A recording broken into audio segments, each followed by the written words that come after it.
I was telling you the other day, the genius thing about him and what he's doing is that he has never once named Donald Trump in any of these posts. He speaks broadly and uses broad generalizations when he's doing a sermon. And the Pope is doing that here. The Pope isn't taking any hot takes. The Pope is saying war is bad and those who commit war are bad. He's saying the tyrants are bad. It's just Donald Trump is so stupid that he's coming out and being like, how dare you say that about me? Revealing to all of us what we already know. Welcome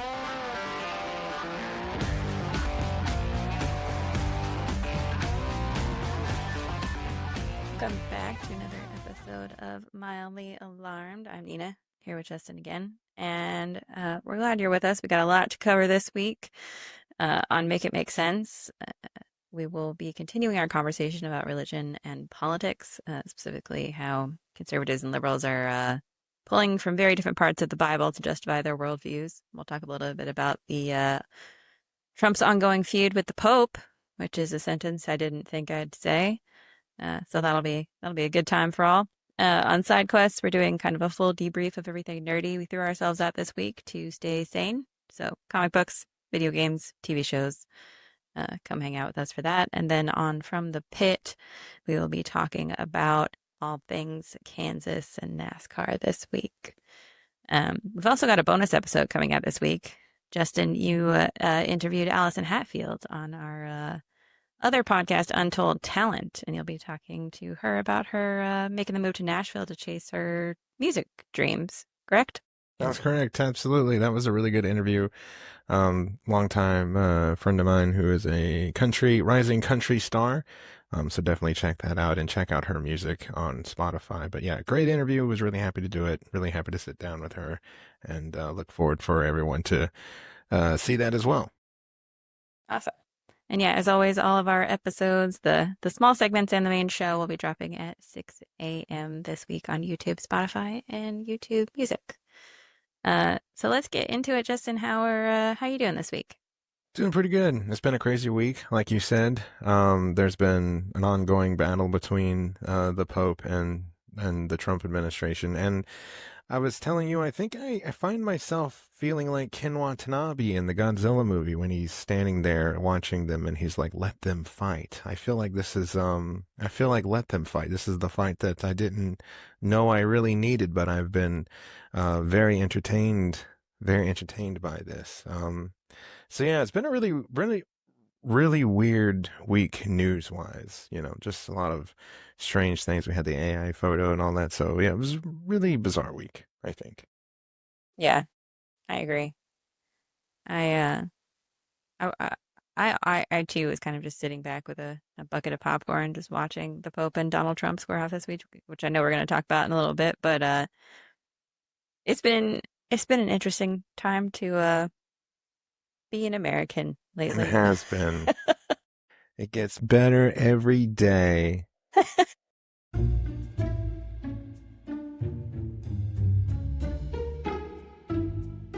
Let's just jump right into it. Let's get back to what we were talking about last week. So last week we kind of traced our own origin stories with religion. You as a self-described front row Baptist. I was. And me as a Protestant with a lot of Catholics around. Sitting on the back row. Yeah. And meditating, because really I just kind of went into Buddhism for a long portion of my life. Mostly I kind of fell into Buddhism in college, but we got to kind of college for you. We touched on it a little bit, but college was your like awakening, for lack of a better term. You were around new people, you were listening to new ideas. Yeah, you got outside the bubble a little bit. So what was that like? Like, what was your mindset in college, and how are things evolving for you? And how did your friends and family react to those changes?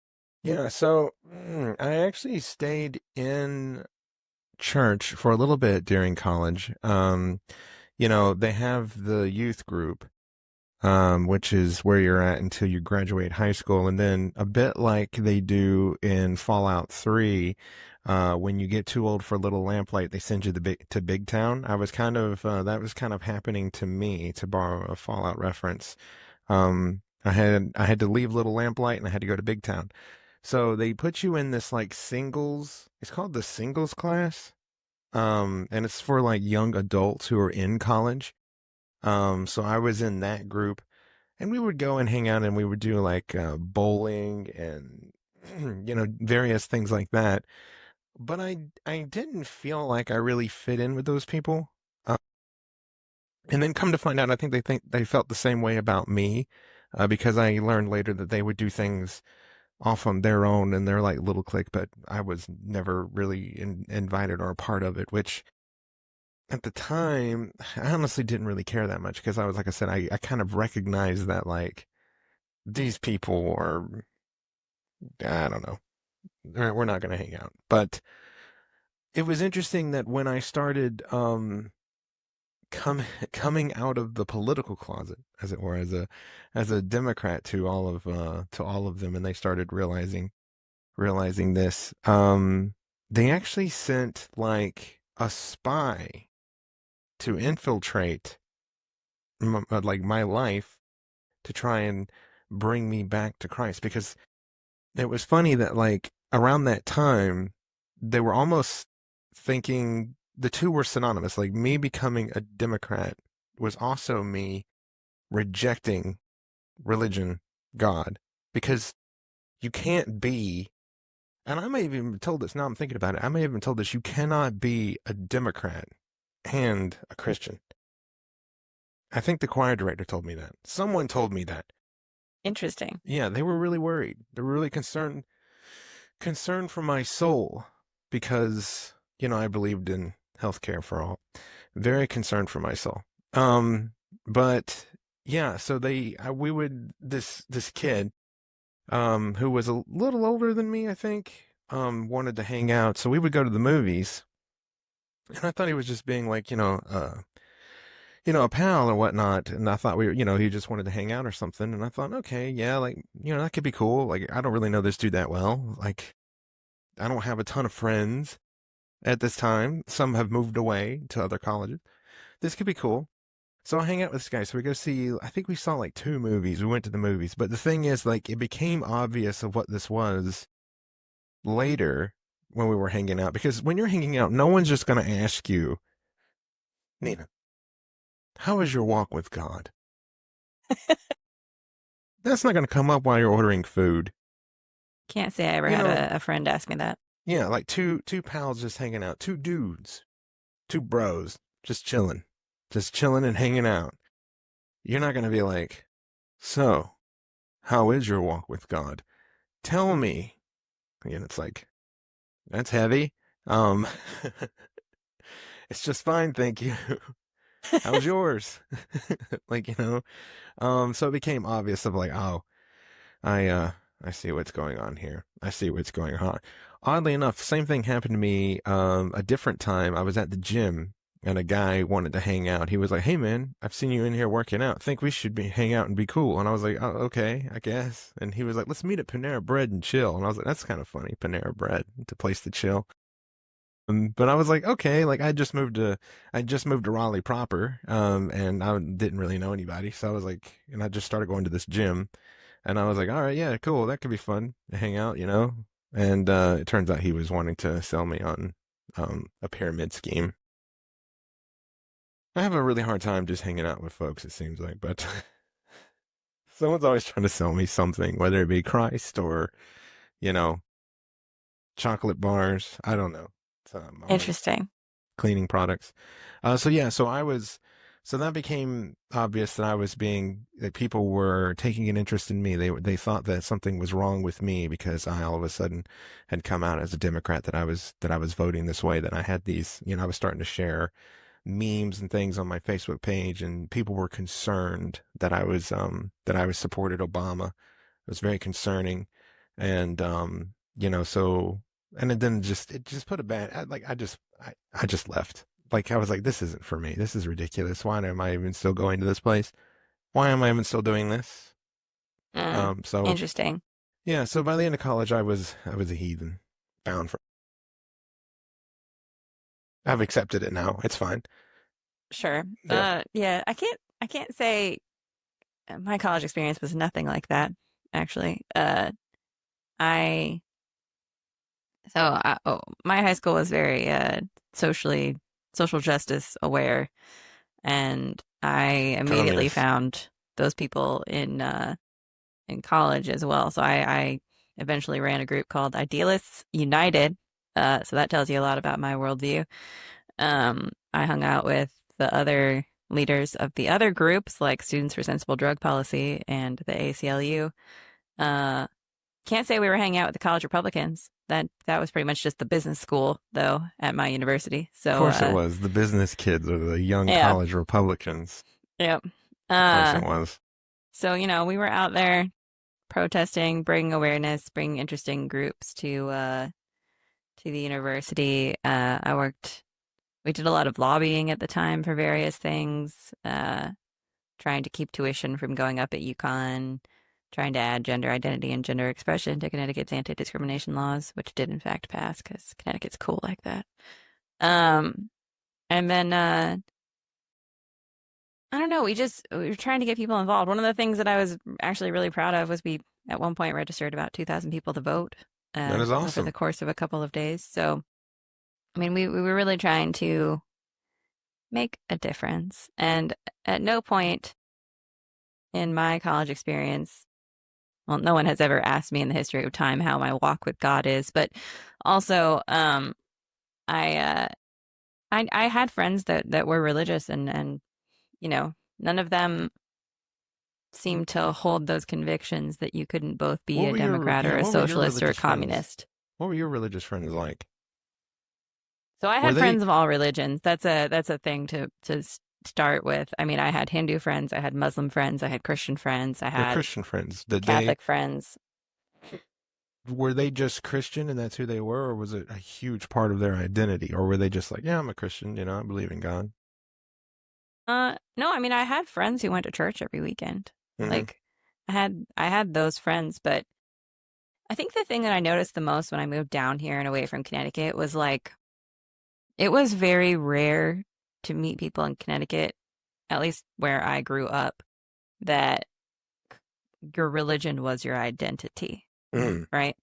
So Yeah. like a religion was part of your identity and it might inform your morality, but no one was ever like, I'm Christian and that's all I am. And I think a lot of that came from the way that Christianity uh, is integrated in Connecticut. It's like we were talking about last week, where science and Christianity aren't at odds with each other. Like I never even went to a church where that was really a thing. It was just like, yeah, both of those things can be true. It's fine. Mm. Um, so I don't know. Like I had some friends who maybe had some parents who their religion was a little bit more of their identity than my friends. I like I was never going over to somebody's house and they were like preaching at me or dropping Bible quotes or anything like that. Like it just wasn't really a thing for us. Hmm. And to be honest, there were a lot of sort of like religious groups and chapters at our college of all religions. So like there was a lot of like all kinds of peoples were organizing and putting on events. I remember at one point, it just popped into my head, there was like a Jewish student group that actually hosted a debate on the Palestine-Israel problem at one point. Really? And like there were Palestinian kids and pro-Palestinian activists who came and we had like a legitimate debate slash discussion about what was going on in Israel and Palestine. I feel like one of the things that my college actually did really well, and my high school did this too, was especially if they saw that like one group, or if they, even individual teachers, if they saw that you were really falling into like, I believe this and that's it, like I don't want to look at the other side of the debate. They did a really good job of challenging you to be like, yeah, but what about those arguments? Are these not valid arguments? It's kind of Hmm. like the the old adage that one person's terrorist and another person's freedom fighter. Like there's there's always another side to the story, and I feel like my college and my high school did a good job of pushing back, no matter what side you were on. I mean, even if the teacher was like, you could kind of tell they were more liberal or whatever, they would always try to push the conservative perspective too, to be like, you need to think about these things. You need to argue these things in your brain. You need to like understand the other side to the story. Mhm. Um, and if nothing else, it could just make your own arguments stronger as to why you believe what you believe, but you should still give like the other side a chance. No, we didn't do anything like that growing up, in my church or anything like that. Don't even really think we did any of that in school. Um, but I've always felt that there was, an insecurity there. People who are often insecure of a belief don't want to challenge it at all or debate it or even see the other side because there's an insecurity there. So I felt that way about the church that I grew up in. I was like, I think deep down there is a level of insecurity somewhere because they were so adamant that I stopped asking questions at all and would get in Yeah, trouble for asking questions. It's almost like looking back on it now, there that feels very insecure in your belief. sure. I don't know. Yeah. I mean, if you're not going to question something, that the logic there is that it can't stand up to questioning, can't stand Hmm. up to like logic and reason. Thus, people fight really hard to just hold on to their beliefs and not ever challenge them. Um, so you and I have had like a number of conversations about this topic recently because it's become more and more important, I think, as time has gone on, especially with the Trump administration. Um, with them trying to portray themselves as like the saviors of Christianity in America. Uh, so I I had Claude do some research for me because I think one of the things, one of the reasons that we put this in the Make It Make Sense segment, one of the things that you and I talk about a lot is that we don't really understand how any Christian could think that Trump or the Trump administration is a good representation of Christian values. I know.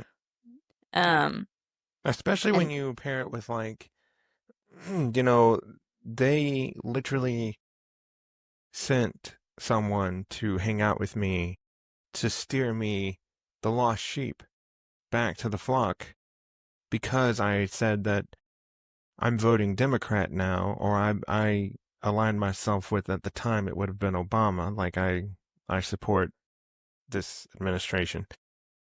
Um, they were worried about me. Um, but yet they align themselves with a man like him, and they don't see a problem with him, but they do see a problem with like me. I think that's pretty crazy. it's interesting. And so I had Claude. I asked Claude to just pull some research because it's my favorite research assistant about uh what arguments the Christian right might have for why Donald Trump and his administration are upholders of Christian values, and then why liberals feel like Trump and the administration are corrupters of Christian values. Um, and Claude basically it gave me some topics, which we'll bring up a few. But it basically brought it once it did all its research. Its summary was basically that Christian nationalists pull a lot of their morality from the Old Testament, and liberal Christians pull a lot from Jesus Hmm. and the New Testament. That Old Testament was a bit more fire and brimstone. It was, God was a different God in the Old Testament. yeah. And I think one of the interesting things that well, it happened to me this year was, as you know, like over the holidays, we went to go to my uncle's funeral. Your first Catholic funeral, It as was we my put first it. Catholic service.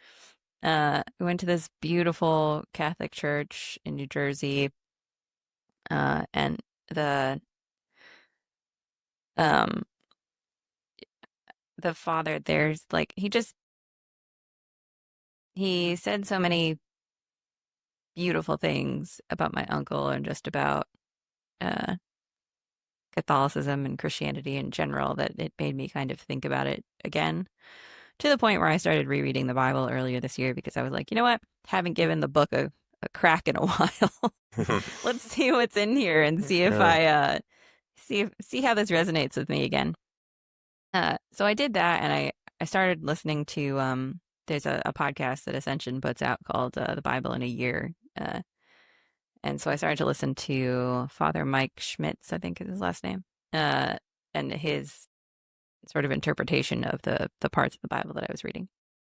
And one of the interesting things that he said that you and I have talked about before is that the Old Testament is God meeting people where they're at, uh, seeing that like we're in a much more uh, Primal. retribution based, primitive, primal society at that point in human development.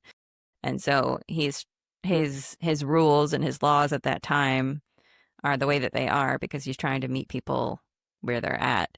And that by the time we get to Jesus in the New Testament, he's trying to help humanity evolve to a better form of themselves, right? Um, Somewhere a Baptist just killed over, saying that God was trying to help them evolve. Somewhere, some out there, a Baptist just hit the damn deck.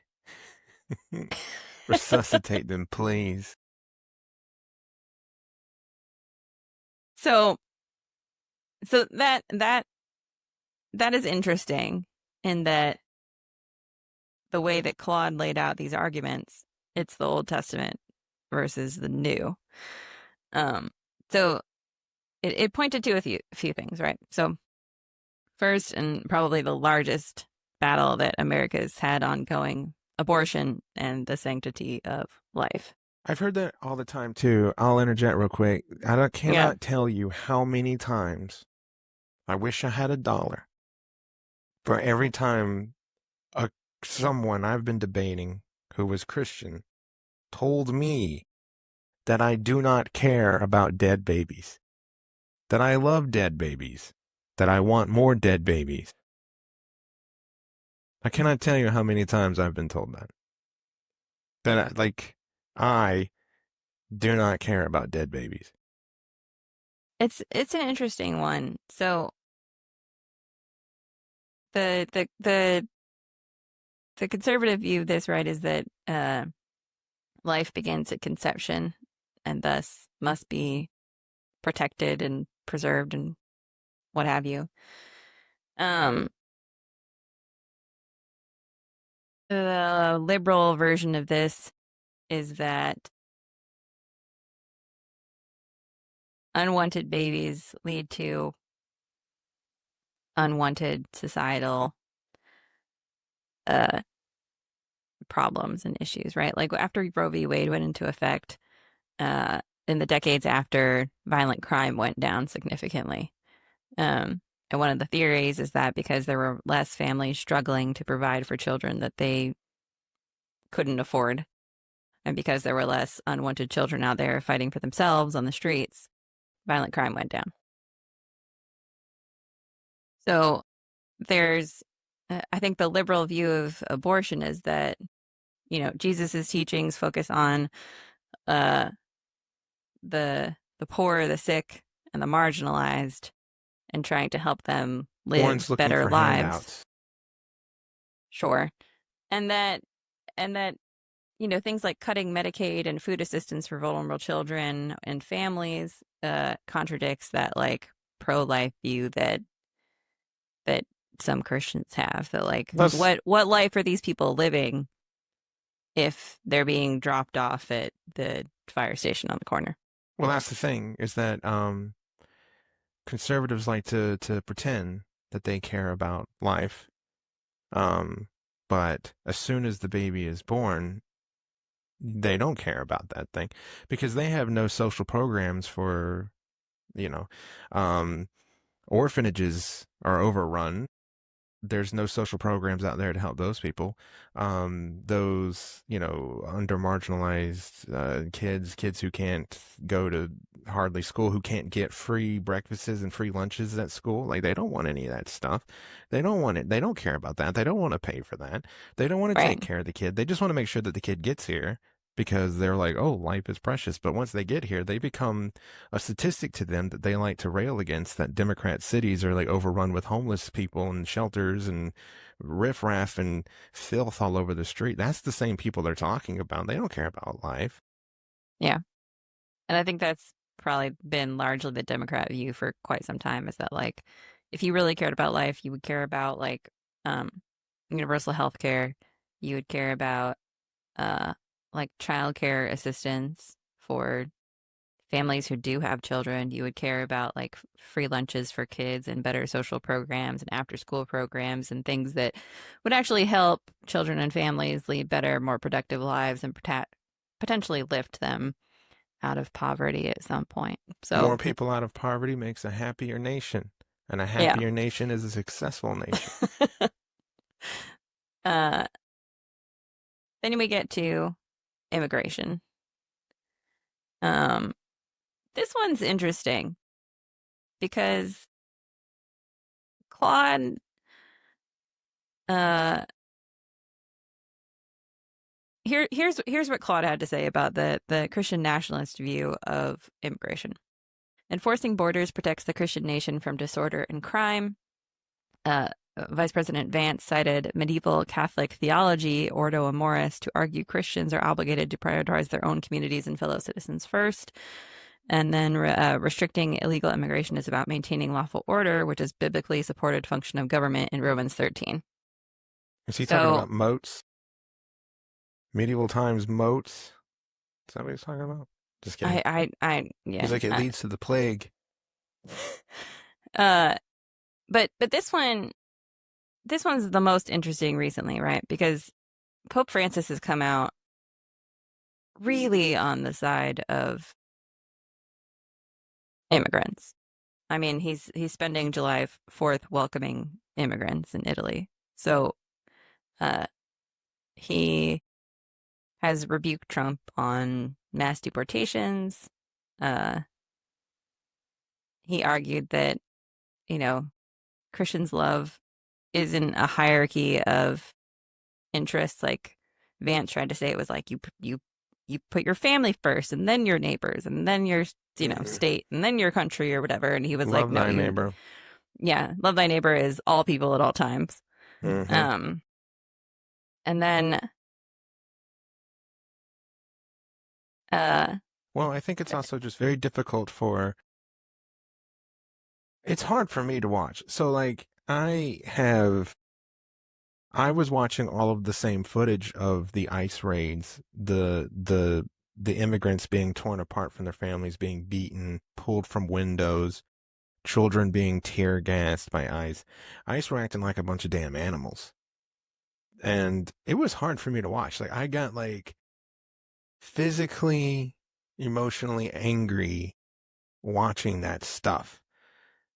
And I think it's crazy, or it would be very hard for a Christian to sit there and watch that and be like, that's what we want.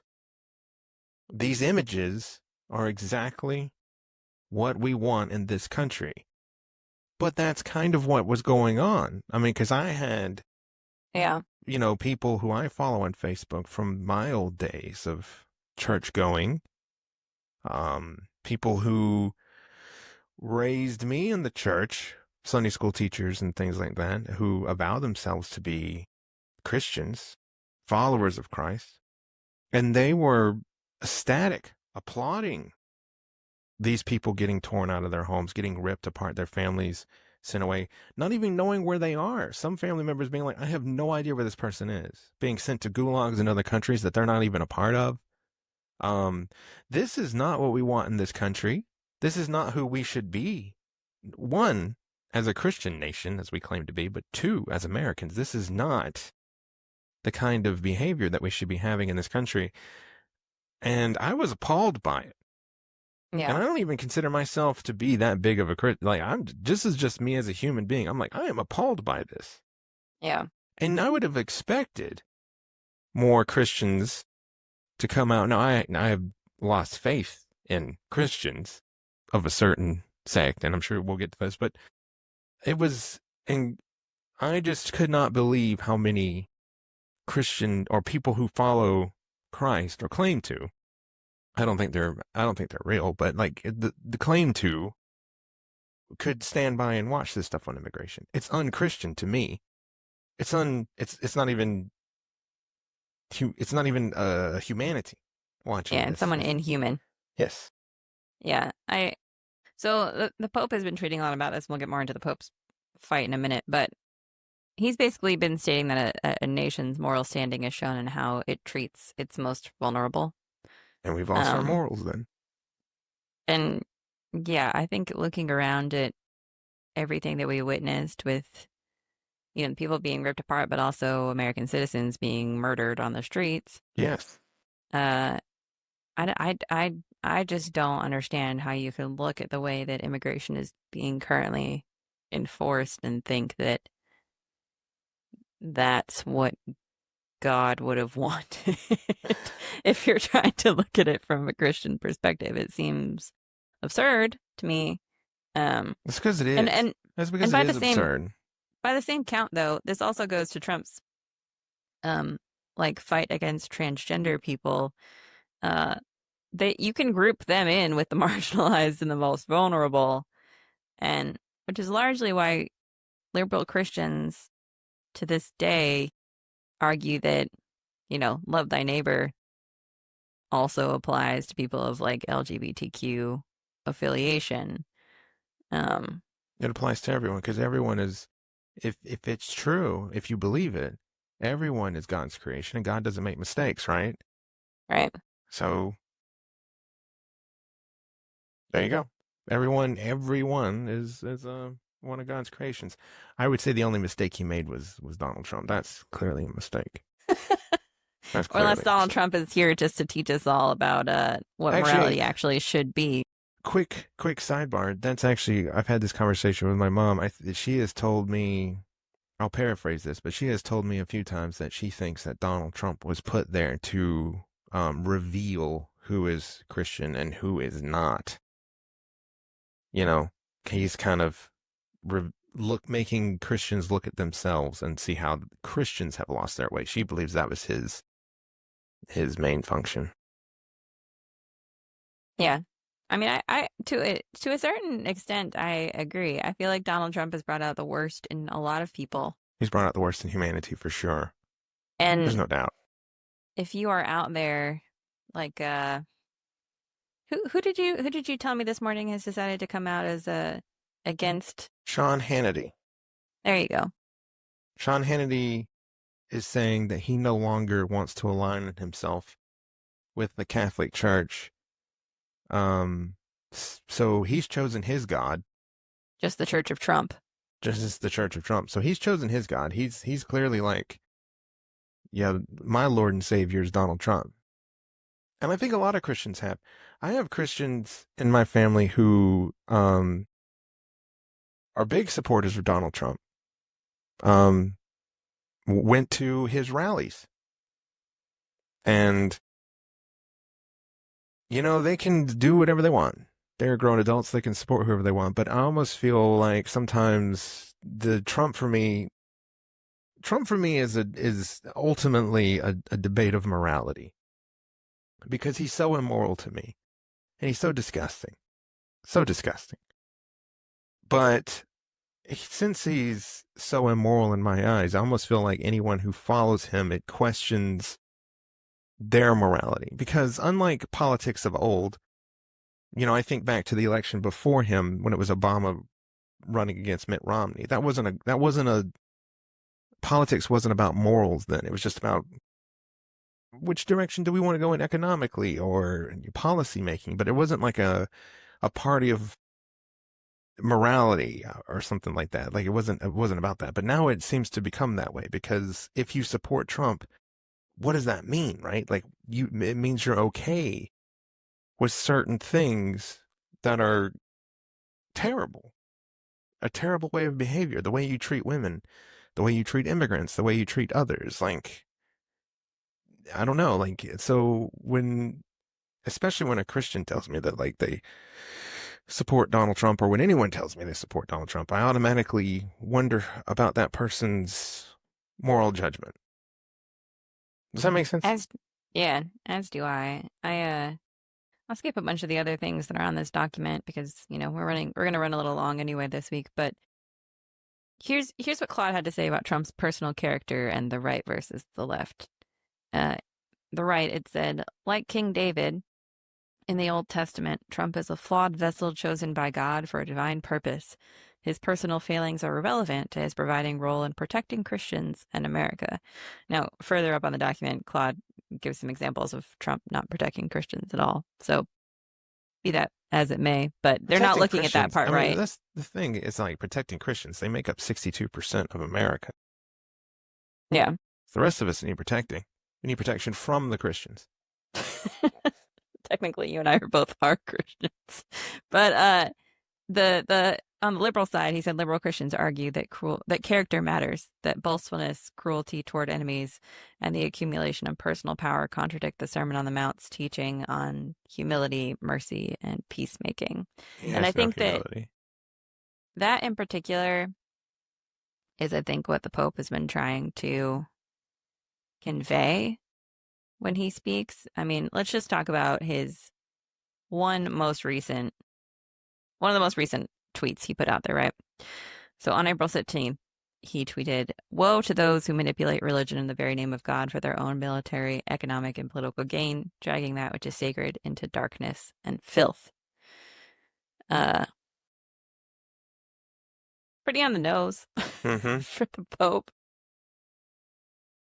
He's done a really good job in this battle. I was telling you the other day, the genius thing about him and what he's doing is that he has never once named Donald Trump in any of these posts.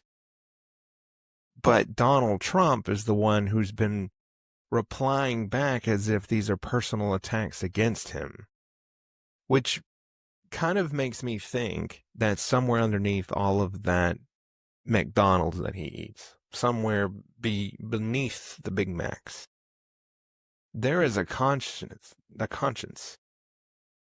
and it's kind of getting to him that he reads this and he's like, he's clearly talking about me because I know deep down that he's right.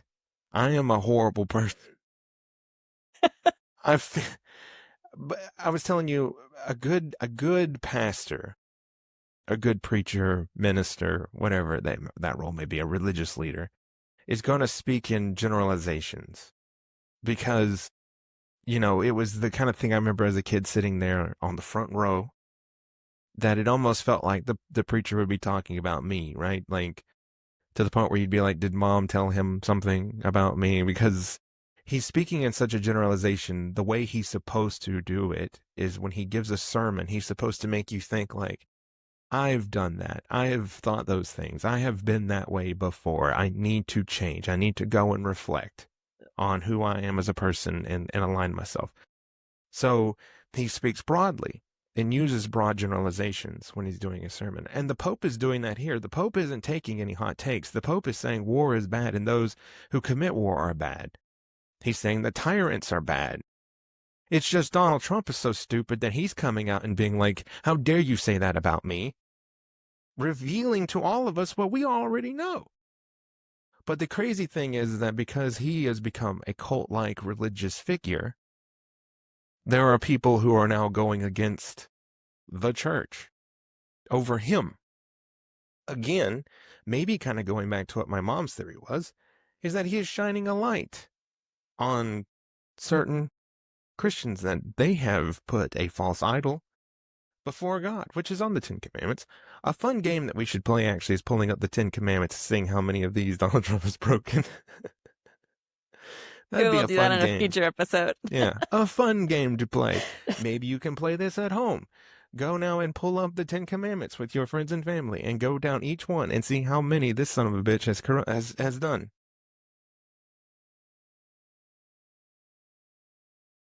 That family So fun night yeah, brought to you by Justin and the next Pope. family game night. That's what you can play.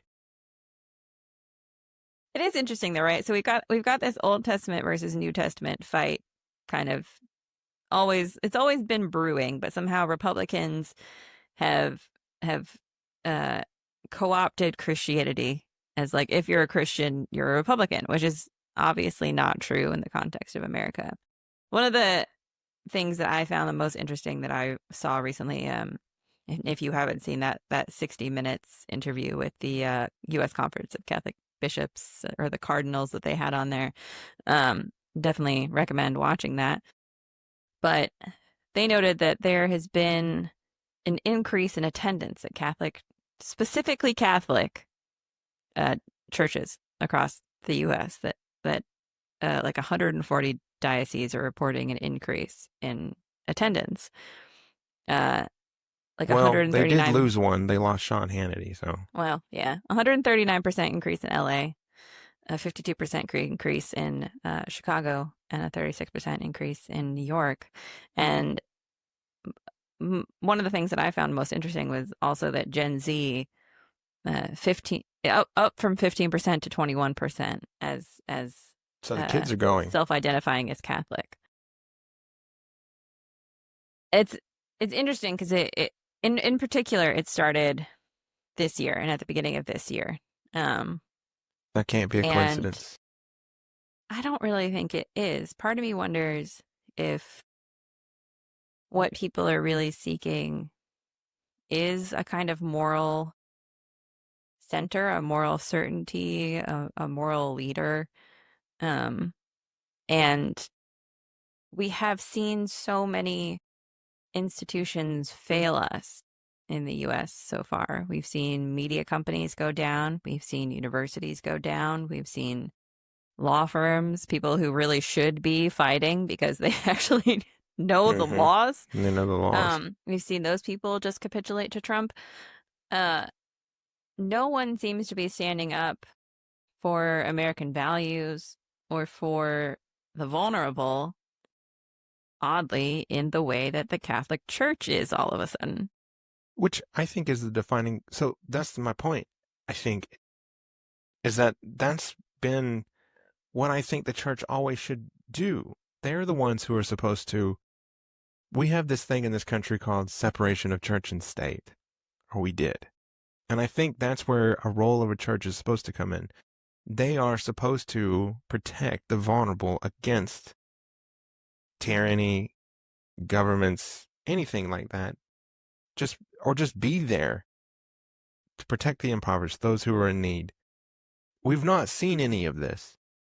When ICE was going around, we saw pastors, right-wing pastors, applauding the ICE agents. Yeah.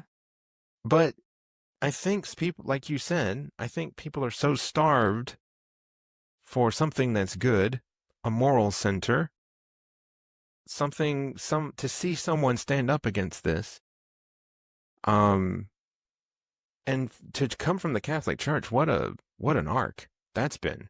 Like what a character change. But Yeah. to see I it mean, coming, comedians have made that joke, right? That the only thing the Catholic Church and the Trump administration have in common is that they've both protected pedophiles at some point. yes, Um, yes, so, like, it's a crazy character arc for the Catholic Church that all of a sudden people are, in my view, because I feel this way, being drawn back to the Catholic Church because it is standing as a beacon of morality amidst a bunch of amoral and immoral people and institutions and acts. That it's out there at least trying yeah, to bring to light the horrors that it's seeing and the fact that if you take that religion at its face, if you look at what Jesus actually spoke, none of this would align with those teachings. yeah. I think people are desperate. I know I am. I'm desperate for something good, and it has been good to see. It's been funny, but it's also been really good to see the Catholic Church take a stand against them. And it's been funny to see the lines that are being drawn about people saying the Pope should stay out of matters of war and he should keep his mouth shut. It's like Yeah. he's the Pope. He's Yeah. not a political figure. He's not he's the Pope. I don't know, but I'm glad to see someone doing something because like you, I have been just disheartened by all the people who have been willing to capitulate. Yeah. And let's be clear, Democrats and Republicans both. We're not Yes. saying that either party is doing a good job at this point. In fact, I'm pretty pissed off at most Democrats in Pretty Congress. much all of them, in fact. Yeah. There's They're like pretty feckless. They're a pretty few that are feckless. out there trying to do the Yeah, right thing, and the rest are doing nothing. they don't care. I think Democrats often um would rather play defense than go on the offense. Because I think the problems that face us as a nation are not going to be solved by electing someone here and there. They're going to have to, it's going to have to be things that get put in place that take a long time, but we have to put those things in place and then kind of watch it grow. Like you don't plant an apple tree and then go pick the apples the next day. You have to wait for the tree to grow and the apples to do the thing. And I think that's where the Democrats are afraid they don't have, I don't think they have an effing plan. And even if the ones that do, there are so few of them who can eloquently speak about their vision or charismatically speak about what they believe the country should be and like how to get there. And uh, it's been somewhat anathema in the Democratic Party to speak about religion and politics because we tend to believe so hard in the separation of church and state. But I think a good Democrat going forward is going to have to figure out, and the Democratic Party in general is going to have to figure out how to break this idea that you brought up at the beginning that you cannot be both a Democrat and a Christian, or you can't be a Democrat and hold some religious values, uh, Yeah, we have to because break it's that really doing because damage. I feel like that would be pretty easy to break though. If you come out and you just, because people are so starved for morality, because people are so starved for something good, if you just came out and showed humanity, showed humility, um, talked about your personal beliefs, faith, we're just open. I think that can go a long ways. Donnie has done a good job, and he was true to himself. Um, It's true. and he was able to win a lot of folks over, and But has done and to be clear continues to do though, a good job as mayor. this is in the Northeast. Yeah, Not a hard sell. not a hard sell. Not up there. Down here, that would be, well, they'd be calling him a terrorist and a Muslim and all kinds of Yeah. I don't know. communists. It's gonna be a hard road ahead, I feel like. But it it's been interesting to watch this sort of Old New Testament fight Hmm. break out, and it's been really weird to watch the President of the United States fight with the first American Pope. Um, I can't wait to see the president read the Bible on live television.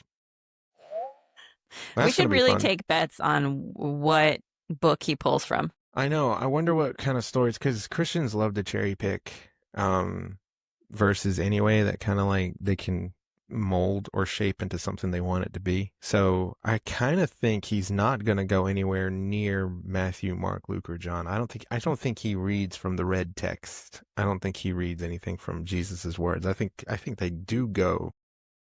I think they do go Old Testament. And once again, I will say, woe to those who manipulate religion in the very name of God for their own military, economic, political gain, dragging that which is sacred into darkness and filth. So let's all watch this week as Do you know what they Donald could Trump do? drags us further into darkness and filth. They could just quote from more Tarantino movies. They could do that. They could. They could have him go up there Might and be a just read. better Yeah, idea. we could see Donald Trump just deliver monologues from various movies that sound religious in tone. True. We could. Well, we'll see what happens this week. I think we'll leave it there for now. If we have more to say on this topic, we can try again next week. I guess it'll depend on which Bible verse he reads as to whether or not we Yes. decide to bring this back up. But you know, religion is complicated, politics is complicated, I think all we've proven is that it's really hard to make sense of the two of them alone and together. So, uh, perhaps we failed at our objective of making it make sense, but maybe we challenged someone to think a little bit differently about how they're viewing the world this week. We can only I hope. hope so. All right. Well, we're gonna move on to our side quest, things that brought us joy this week.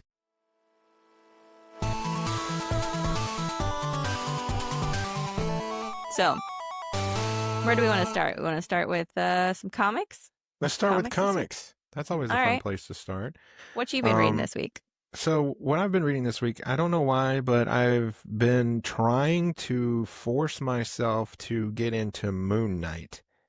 Um, and I've not really been succeeding. I I do have in my collection, in my comic collection behind me, I have the very first four issues of Moon Knight. I found them at a comic thing we went to, and I picked them up. Got a good deal on them, considering that it was like the first Moon Knight issue. Got a really good deal on that, and I brought it home, and I was just kind of reading through some of the pages. I didn't want to handle it too much, but I was reading through some of the pages, and I was like, "Wow, this is really bad," and I didn't really get into it. I thought it was a little corny and um but I love his design. I love the way Moon Knight looks. So I was like forcing myself to like this somehow. So I kept trying all these different volumes of Moon Knight and was just kind of coming up unsatisfied until I tried one more time. And I picked this up at my Ultimate Comic shop. I found this graphic novel, Moon Knight by Jeff Lemire. And this kind of gave me what I was looking for when it came to Moon Knight. So one of the things that I really wanted out of Moon Knight was the whole thing of like, is he crazy or not? Like he has the personality or the dissociative disorder, schizophrenic a little bit about he has multiple personalities and he becomes these personalities and uses them to solve the case. You know, there's like a taxi driver one, there's like Mark Spector, the mercenary, there's the wealthy one, the billionaire type, and then there's Moon Knight, and you always kind of wonder like, is he nuts? Is he really like these different personalities? Can he really become it, or is he making this all up in his head? This graphic novel does a very good job of like telling that story that I was like looking forward to in Moon Knight, because this one takes place in a mental asylum, Mm. and he swears up and down that he's Moon Knight in this mental asylum, and of course they're like, right, of course you are. You're Moon Knight. You know what I mean? It was really good. And as he tries to get the artwork is also exceptional in this. But as he tries to escape this asylum, he sees things differently than the rest of them do, because he does have friends with him who escape, and they get outside. I'll just give you an example. They get outside the asylum and it's raining in New York City, but what he sees is sand everywhere and giant pyramids. And he's like, there's an evil force that's taking over and I have to stop it. And it's like, is he really seeing this, or is he losing his mind? Does he really belong in the mental institution? Anyway, it was a really great Moon Knight story. Um, best bit of Moon Knight I've read so far, and what I was kind of looking for. Um, the other thing that I read this week, Absolute Batman continues to be absolutely amazing. This new issue number 19, we have right here, introduces the Scarecrow. That's him right over there. Very creepy. He's got buttons for eyes, kind of like the Coraline movie. It also introduces Deathstroke into the Absolute Universe and the Robins. And it turns out that the Robins are run and controlled by that universe's Joker. He kind of uses them as a band of assassins that were trained by Deathstroke. So I kind of like that. And they are going on the hunt for Batman. And I won't reveal why, but there's a very big thing that happens in the Absolute Universe. And it leads them to go on this hunt to stop Batman and turn the people against Batman, who are starting to rally against him, and the authoritarian themes that are sprinkled throughout the Absolute Universe. So people are starting to turn on their savior. So yeah, Absolute Batman continues to be absolutely amazing. And those are the two things I read this week in comics. What were you reading? Well, I was reading Firestorm. Like Loved it. most of the other people who love comics, I loved this. Uh, this is just I think the reason that I love it so much is that it was just so unexpected. I mean, when have any of us cared about Firestorm? Uh, I did. not not recently, at least. Mm-mm. And I don't know much about Firestorm. I've never really read a Firestorm comic, but there was something about this where I was I'm aware of Firestorm. They referenced it in that Flash TV show. Yeah. Like, I might as well give it a chance, right? Amazing. So well written. Such an interesting idea for a Firestorm story where like all of a sudden what's happened to him? He just walks into a town and destroys it and no one knows why. Like there's just it It was sets kind up of scary too, a little bit. The way he was destroying the town was a bit frightening. it was creepy. It Yeah. And was. the way he reacts to people who come in to try to talk to him, creepy. Just like such a good comic. If you haven't read it, highly recommend picking it up. I don't want to give too much away, so I don't want to talk too much about it, but um really, really well done. And then this comic, Fireborn, which looks crazy. I'm gonna open it up just to show you the art style because I don't think I didn't even show you the art style that's inside this comic. But it's got this very like almost anime looking style art. Trying to find like a good example of it, but like somewhat anime Yeah. style art. Yeah. Um, and it's just I picked it up because someone at the comic book shop listed it as like their pick of the week, right? And I was like, well, that's interesting.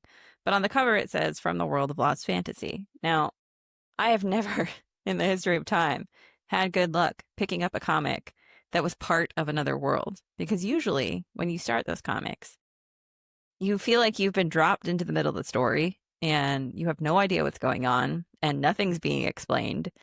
And you're just like, You were this supposed is, to have done your homework and have read the entire yeah, volume of the thing that came before it.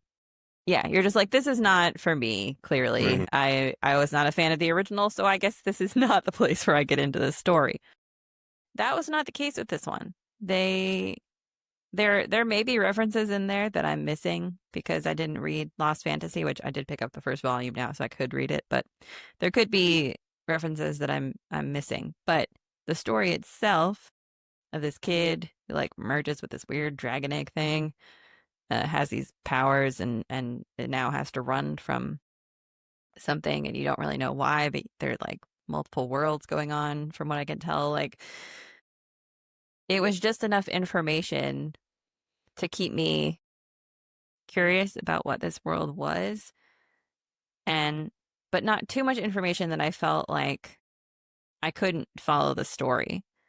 Um and so I'm actually really intrigued by this. I'm going to keep reading this and see where it goes. And I thought the art style was great. I thought the writing was great. So really, really curious to see what that is like and to read the original Lost Fantasy Volume 1 to see if I feel the same way about that or if it's just the new story that I'm going to be into. Have you got Have you got the volume one yet? Have you been able to find it? I did, yeah. Okay. So you'll So start that soon. I'm going to start reading that this week and see what it's like. That's cool. I hope you like that too. Yeah. The only other thing I read this week was, or finished, I suppose, was this Song to Drown Rivers, which I finally finished. And I loved the way this book was written. I think it's beautifully written. I like the characters that they write, the strong female characters who can actually do the jobs that were assigned to them and aren't like bumbling idiots. Always a plus. Um, it has a very, I'm going to say, stereotypical East Asian fiction ending, which like French cinema, they always like to end with a tragedy, basically, Yeah. because they find it to be more realistic. No, yeah, that's why I Um, love. Not to sound like a film geek, but that's why I like French films. yeah. Uh, it's really American audiences that like a happy ending. Everybody else tries to be a little bit more realistic. East Asian fiction tends to be a little bit like realistic with a side of fantasy. So uh interesting. It was an interesting ending. It was an interesting book. It was really well written.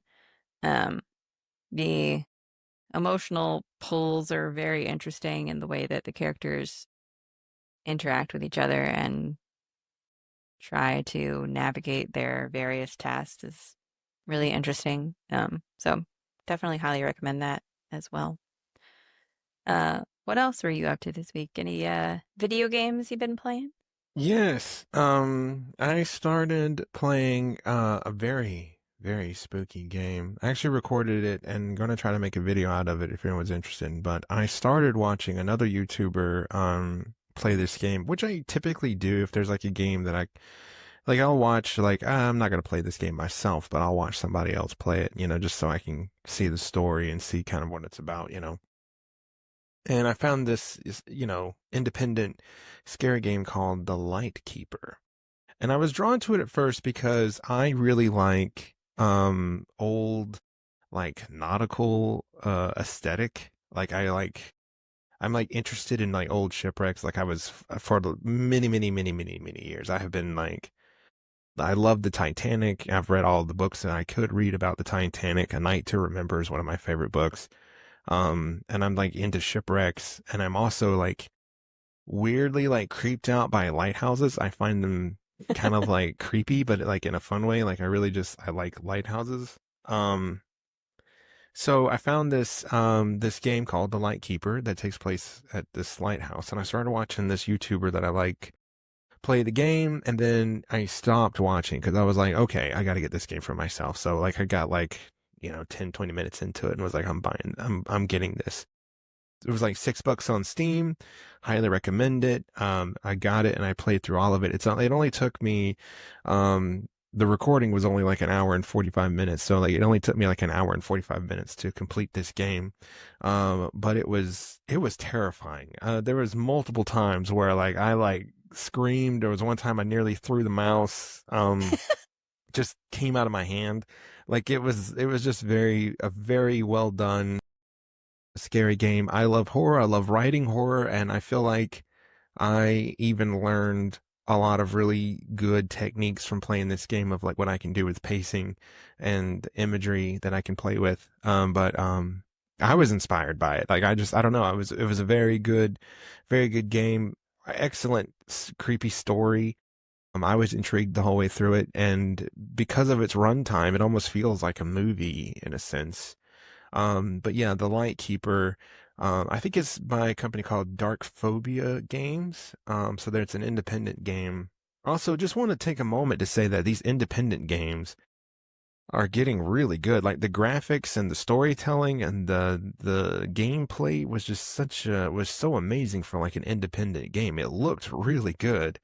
Um, so these mainline video game companies are really going to have to step up their game when it comes to what's going on out there. But yeah, if anyone's interested, The Lightkeeper, um, $6 on Steam. It was the best $6 I think I've spent. And I We've got both had pretty good luck with independent games recently because you and I played that game and Roger together not too it long was very ago. good. That was an incredible game as well. That was very good. Yeah, the independent games right now I think are they're on it. They're telling incredible stories. Um, and I really enjoyed that one. So yeah, that was the game. That was the game I played. I'm also playing NASCAR 25. I started my career over on that, and I am 29 points behind William Sawalich for the championship going into the last two ARCA races. I'll be making a video on my ARCA journey when I'm completed, but hopefully I can win that championship. That'd be nice heading into the Truck Series. I believe in you. You can do Thank it. you. Yeah. So those are the games. Those are the games I've been playing. Oh, oh, holy crap.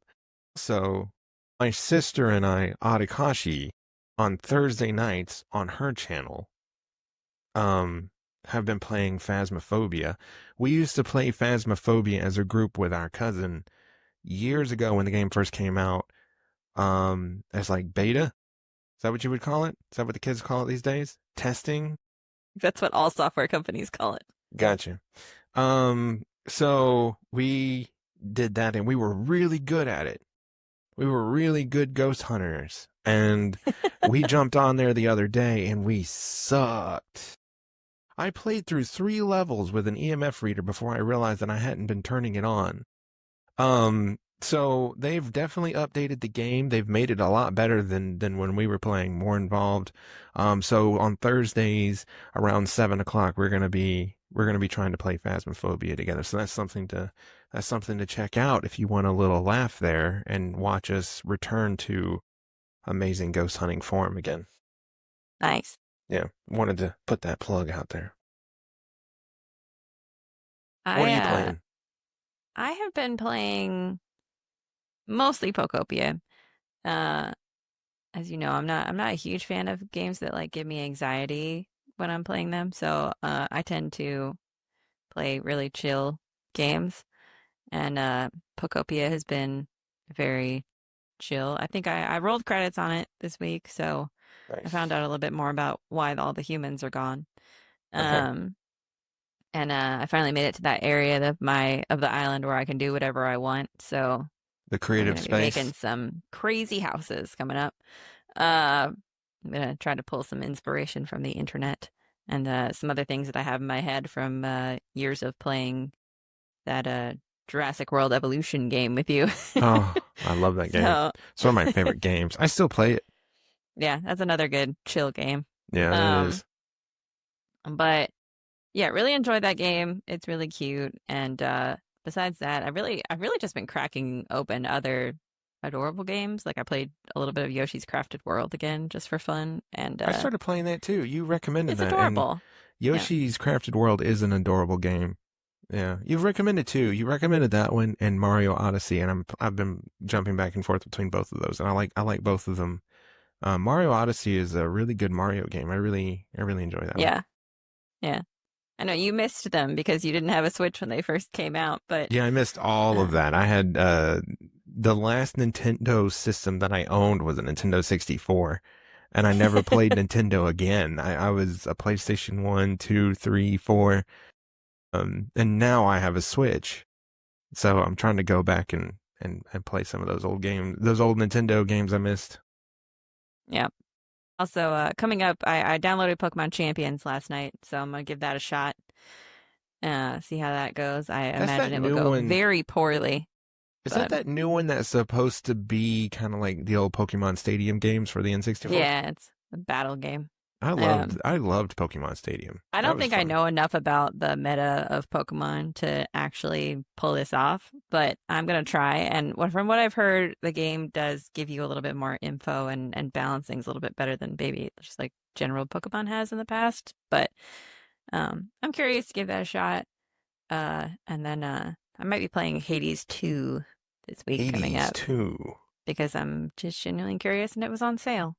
All right. So that'll be my week. But maybe the thing that I found most interesting this week while I was playing Pokopia, I was also watching The Pit, Oh, and I love what the an pit. amazing show. It is an amazing show. I I mean, will just say, I don't care for medical dramas. I've yeah, never really liked the formula of medical dramas. I did watch a little bit of House. Um, but in general, I really don't like medical dramas. Don't really care. Not really my thing. The Pit is amazing. yeah, The Pit is amazing. I could watch that every day. If they just had an episode every day, I could just watch that every day. That would never get old. The pacing of that show is just so hypnotic. yeah, In a way that you're just watching this and they're just going from room to room and helping these patients, and it just feels so real and so lived in.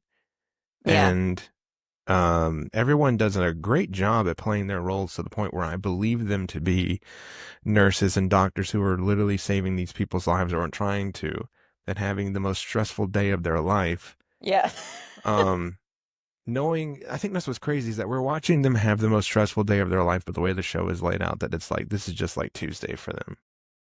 Yeah, it's a single day per season, and it really doesn't follow that format that other medical shows do. I mean, there's a little bit of that in there. So like most medical shows like House or even comedies like Scrubs, you're following them as they try to help like basically a single patient or a group of patients, but there's always that like diagnosis leading to on House it was like crazy absurd medical discovery, and on Scrubs it was Mhm. like somewhat a little bit of both. It was either like really routine or really weird. But in the pit, it's equal parts about the doctors trying to navigate how to be doctors and nurses, and also a little bit about the patients trying to navigate the medical system when it's like so fucked up in a lot of ways, and like the challenges that they're going through. And you don't get like not all threads are resolved. In fact, most threads are not resolved by the Right. time that the season is over. Like if you really like an actor who plays a patient, you may never know what happens to that person because The they get day ended. a The little bit of shift time with ended. the doctor, the shift Time to go ends, home. It's quitting time time. to go home. Yep. It's crazy, and it's so well acted. The all of the actors in that show are incredible, and the way that they write that show, going from like crazy medical emergency to them talking about their lives, to them dealing with depression and anxiety and stress, to like just real things that are happening, like ICE infiltrating hospitals, or Yeah, the pit just went woke. yeah, people not being able to like afford medical care. Like all of that stuff is in there, and it's an incredible show. So It well done. is very good show. Really loved it. I'm hooked now, and I cannot wait for season 3. Yeah, which is Hopefully, we won't have to unfortunate wait because too long. season 2 just ended. Yeah, we'll have to wait a year, about a I year. know. But yeah, I'm hooked. I'm hooked, and I want to see more. Same. I want to see more. Um, Also, we've been watching a little Daredevil on the side because I never saw the Daredevil show, so I'm trying to that's get been you caught fun. up on that because I watched the show that was on Netflix, but I never saw Born Again, and so I'm trying to get you caught up one, and then we'll both go into Born Again pretty fresh. I think we watched like the first episode of that, but we'll go in pretty fresh, and then we can watch those. Also, The Punisher's coming back, and I'm really excited about that because I loved that Punisher show. John Barenthal does an amazing job at playing Frank Castle. The insanity that Frank Castle has as a human being, he really brings that to it. I used to love Thomas Jane's portrayal of the Punisher from the old Punisher movie, but he was heroic and you were rooting for him because you wanted him to get his revenge. But in the Punisher show, you can just tell that this is a man with deep psychological problems. This is a sick individual, and but I love the portrayal that he gives to it, and the performance, and the both Daredevil and the Punisher are two really great shows from a Marvel on the street level, and not the cosmic alien fighting Avengers force that we get with the movies. The street level crime and stuff that the Marvel has been bringing to the television screens are really good, Yeah, I can't really wait good stuff. to continue because I mean we did watch that first episode of Born Again and it was very interesting. So Yeah. I'm curious to see the lead up to that episode and then everything that comes after it. I think will be really cool. hmm hmm And I think that Daredevil Born Again's another show that's been trying to get pretty, um, tell some stories that are hit a little close to home, and what's going on. And Because if you talk about real things these days, apparently you're woke. yeah, exactly. If you tell real stories about real people, that's don't bring politics into that. But is the criticism. But yeah, I'm looking forward to seeing. I'm looking forward to seeing Born Again 1 and 2, because Born Again, and I don't know if this follows the Daredevil Born Again story. So I'm a huge Daredevil fan. Like I have a lot of Daredevil comics and boxes of Daredevil comics, and the Born Again story was one of my faves during the Frank Miller Daredevil run. It's really good stuff. Any other nerdy things we want to bring up this week? There are any things I want to bring up this week. I still want to see Project Hail Mary. I'm Same. trying to get to that. I hear that's a very good film, and people are seeing that multiple times, kind of like they used to when Titanic had come out. It reminds me of kind of like that. So They released another trailer for Street Fighter. It's looking fun. I'm excited this year. Two really great fighting games are being adapted into movies. Mortal Kombat 2 comes out in a few weeks, and I would love to see that. Carl Urban is playing Johnny Cage. That's going to be fantastic. But the Street Fighter movie, I was a little more skeptical about it being good. And then I saw this latest trailer, and it looks like it's going to be really fun. Where Mortal Kombat looks like it might be more of a serious telling of that story. I think Street Fighter is going to try to go in a different direction and just be more fun. Yeah. But I don't think it's going to be as good as Mortal Kombat 2, if that makes sense. Like, I think Mortal Kombat 2 will be a better movie, but I think Street Fighter will be more fun, if that makes sense to watch. Um, Also in trailers, Godzilla Minus Zero trailer dropped, and that was exciting because I think Godzilla Minus One is my favorite Godzilla movie, It was a and great so one. Minus Zero is coming out. So that's kind of nerdy trailer news, but you know, so that's all I got. All right. Well, and that's it for us for our side quest this week. But we are now off to our From the Pit segment where we will talk about Kansas this week and all things NASCAR.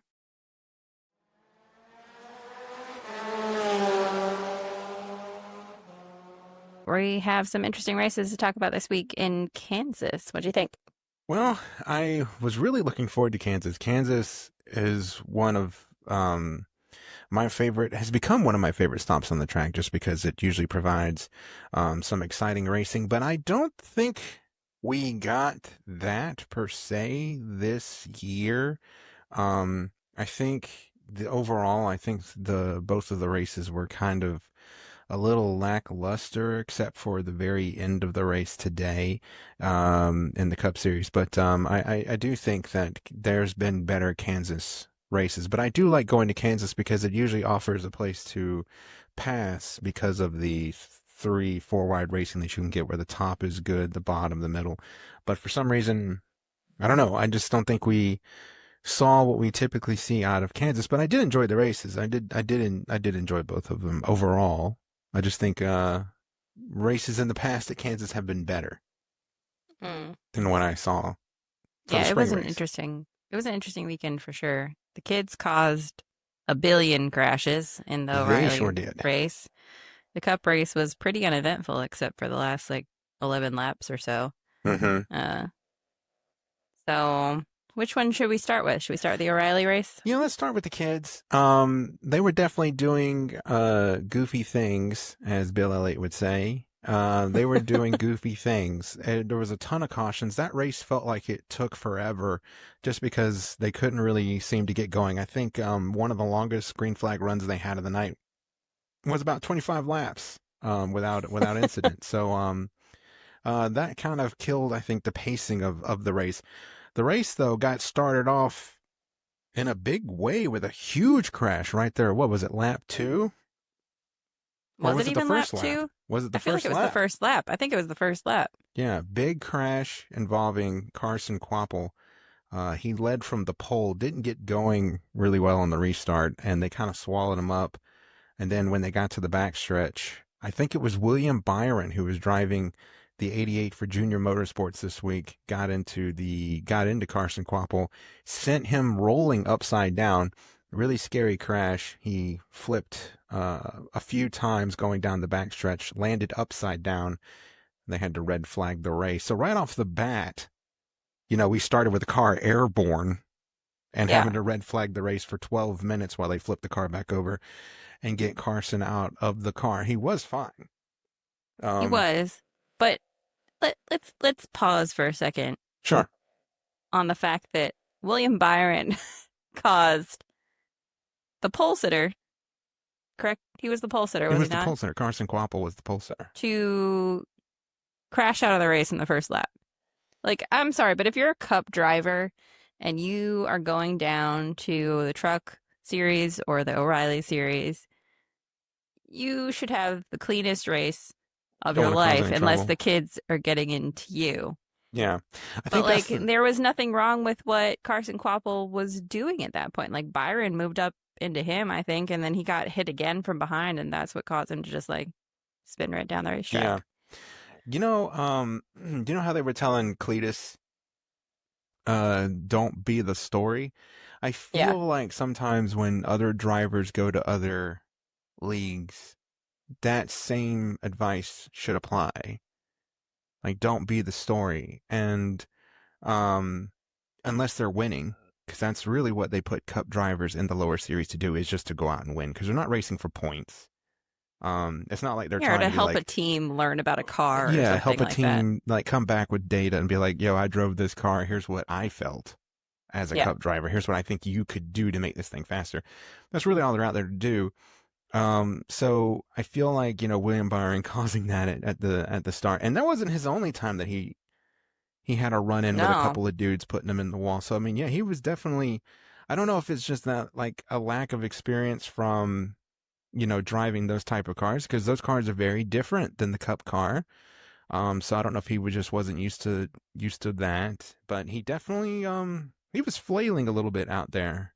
It Yeah, seemed, and sent Carson flying. he did. Carson Koppel got his He first upside down looked crash. really.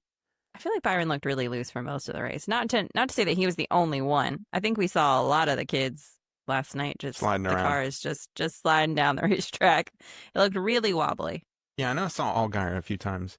Watching him, I know I could see the back of that car fishtailing a little bit, especially coming out of two. I think a lot of people are having um trouble coming out of two and kind of like sliding up and kind of getting into the wall going down the backstretch a little bit. Coming out of those corners did look pretty precarious. And then I think numerous drivers were talking about loose getting in, that feeling. The car felt really light getting into the corner. Um, Tires also played a really big role in this week. That's always fun. I always like tire races. But you could definitely tell that I think because those tires are wearing down, um, drivers had their hands full. But we saw, but the Xfinity race, the O'Reilly race as it got going, um, did turn into something that was pretty interesting there at the end. Taylor Gray used pit strategy to get out front, um, kind of short pitting it a little bit, gets out front. Sheldon Creed is coming with fresher tires because Taylor Gray was out there longer before Sheldon made his pit stop. And although short pitting, and the reason why this works for new listeners who are new to racing, the reason why this works is if you have fresher tires, you go faster.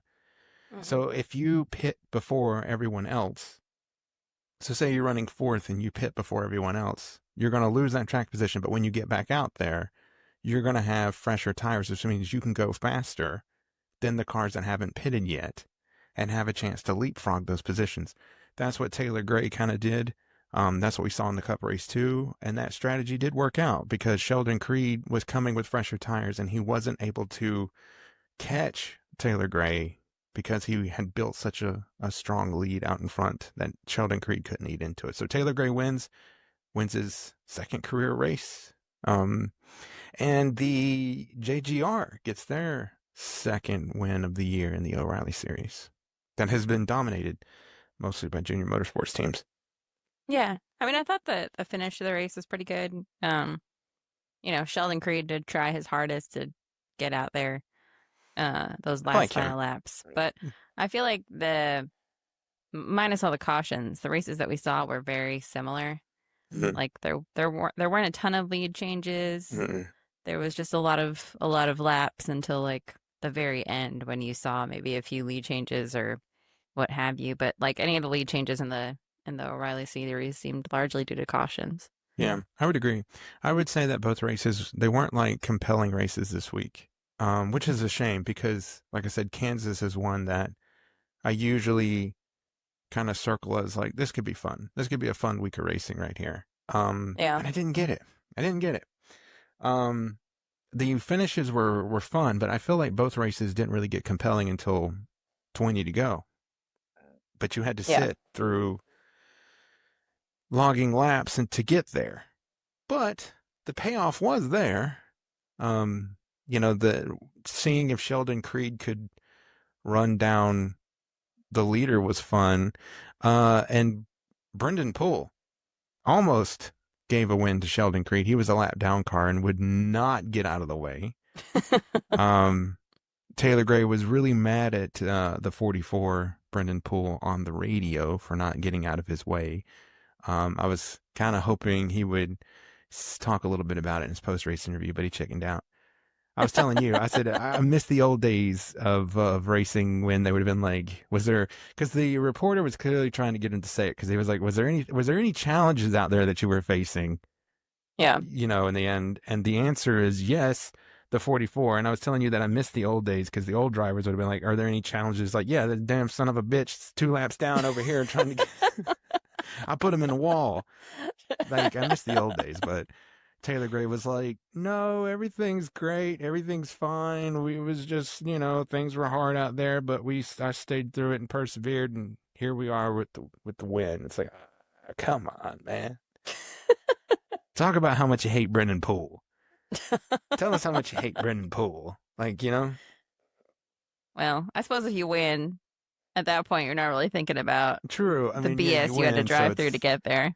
if he would have lost, if he would Yeah. have come in second, he might have been like, that damn son of a bitch, Brendan Poole, I'm going to put him in the wall next time I see him. You know what I Yeah. mean? But because he won, he was like, well, at the end of the day, I won. No harm, no foul. So, Well, Taylor Gray, though, getting the win is pretty cool because he's one that I think I've expected I think a few people have expected him to be better than he has been, you know? He's mm, very young, and I think they were thinking that he would come out and kind of win a bunch of races. He's the one who replaced uh, Ty Gibbs when he went to the Cup Series. So I think, and Ty Gibbs had won a ton of races, in that car. And I think a lot of people were thinking that Taylor Gray would pick up where Ty Gibbs left off. And he kind of hasn't, but this could be the turn. So he wins his second race. So he's won a race before, but he gets his second race here. So good job for him. Good job for him. yeah, for sure. Well, we may not have gotten a feud in the O'Reilly race, but we certainly had one coming into the Cup race. There was some, I feel like it was a little bit of a manufactured media feud I feel like it was between too. Denny Hamlin and Kyle Busch. Yeah. That was kind of the big story. Because during the Bristol race, the crew chief and the spotter got into a fight, a tussle, not a fight, but they had an argument, a disagreement over the radio, and about what they should do with the car. The crew chief was wanting information, but he was asking the spotter, and the spotter was basically like, "Look, man, I just spot. I don't know what to tell you about how to get the car to go faster." And it kind of just showed. Listening to it, it kind of showed the problems with RCR that like no one over there, the morale is so low over there that no one's working together as a team. Is what I took away from it. Yeah. Because when I heard it, I was like kind of listening to it like, ooh, like this just sounds like no one over there is gelling. They're not on the same wavelengths. And that led, people to talk about Kyle Busch, his performance. He's clearly underperforming. He's Kyle Busch. He's won 63 NASCAR races, but he's now gone at least 2 years, I think, without winning one of them. So he's in a slump, and it's just he's not performing like we're used to seeing Kyle Busch perform. He's finishing. I mean, it's a miracle if he finishes top 20. They'll say, "Hey, look, he finished 19th. Wow." And that's not like great. Like, you know what I mean? Like, um, and so Denny Hamlin, who arguably, even though he's, and I mean this with respect, probably the oldest current running driver out there, besides Kyle Busch, they're the two new veterans now, Yeah. which makes me feel old because I remember when they were both rookies. But, but, here they are. They're the two oldest drivers in the field, and Denny Hamlin is running better than he's run in arguably in his career. He's won Yeah. 61 races. He's encroaching on passing Kyle Busch for the most wins. So he's on his podcast, and all he said was, I mean, he even started with saying that Kyle Busch is still his Mount Rushmore when Denny Hamlin thinks of drivers. Kyle Busch is still there, and he should be. But he just said that Busch isn't performing well, and that his teammate is running better. Austin Dillon's getting better finishes than him, Mm, and yeah. he was basically saying that since they switched to the next gen car, Kyle Busch just might not have figured out yet how to consistently get speed out of that car. Is that a bad thing? What I just said? No, I mean, I wouldn't really take offense to that. And if I were Colin Bush, I'd probably have to agree if I look at my own finishes. Well, Kyle Busch took offense to it, and Yeah. But he don't you said think he took offense to probably the way in which he was asked the question by the reporter? That's my probably. problem with this feud this week. It was like the reporter was like, Denny Hamlin bashed you on his podcast, Actions It's like he Gentlemental. didn't, What do you yeah, have to say about that? true, because he did bash him. He just said that like, hey, this dude is on my Mount Rushmore.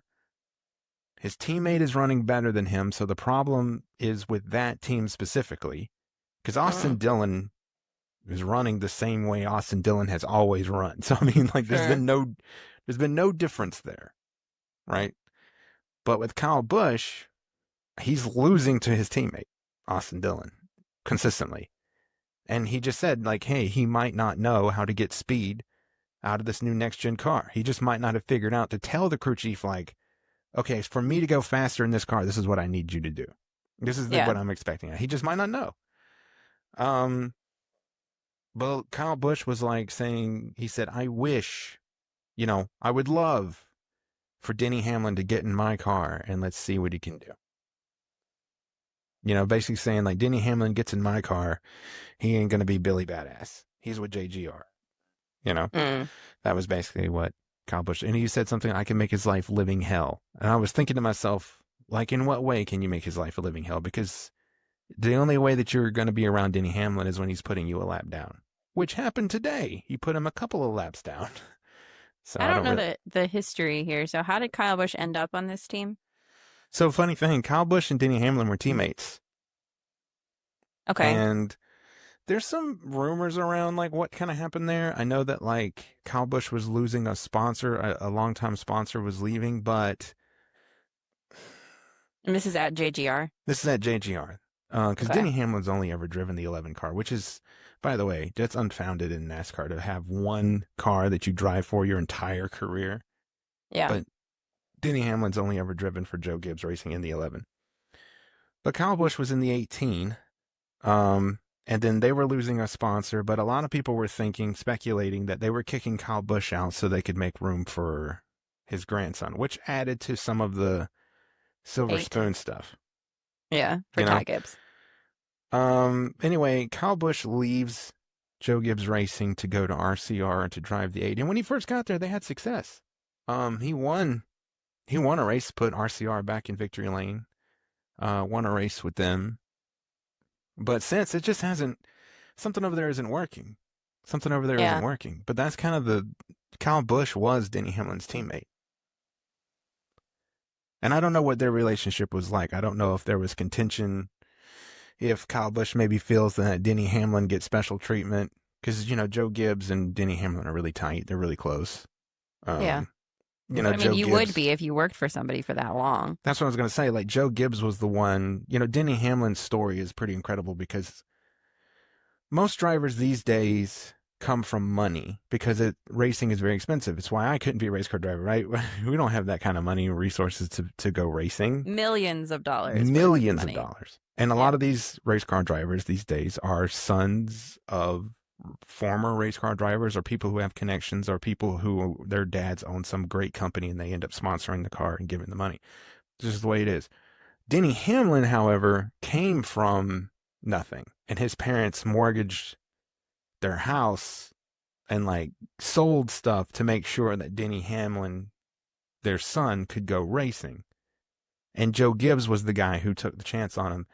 And Denny Hamlin has repaid Joe Gibbs by like never leaving the team and being a part of that team since he was a rookie. He has been there through thick and thin, through the good times of JGR, through the bad times of JGR. And they Denny still have a Hamlin's partnership with JGR at 2311. exactly. So I mean, you know, maybe Kyle Busch just felt like, I don't know. I don't know how Kyle Busch feels. I don't know Kyle Busch, but I don't want to say how Kyle Busch feels. But as a fan, as we're fans doing this, that's just, I don't know. That's my take. That's my take on it. But I don't think Denny Hamlin said, and Denny Hamlin, that's another thing. Denny Hamlin's always been a guy who's been straight up. Like Yeah, he tells it like it is, which is for the longest time why I didn't like him. that's why I love him.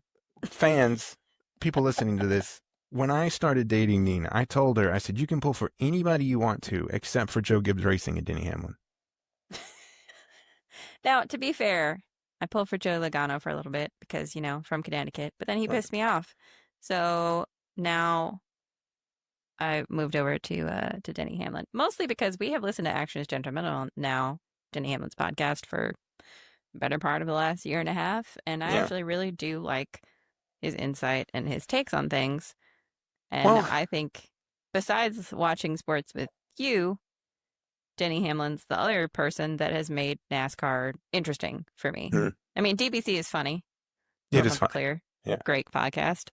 And listening to Dale Jr., obviously, also great. And I love the interviews that he does with old drivers and stuff like that. Me I mean, those are too. really great. Very special.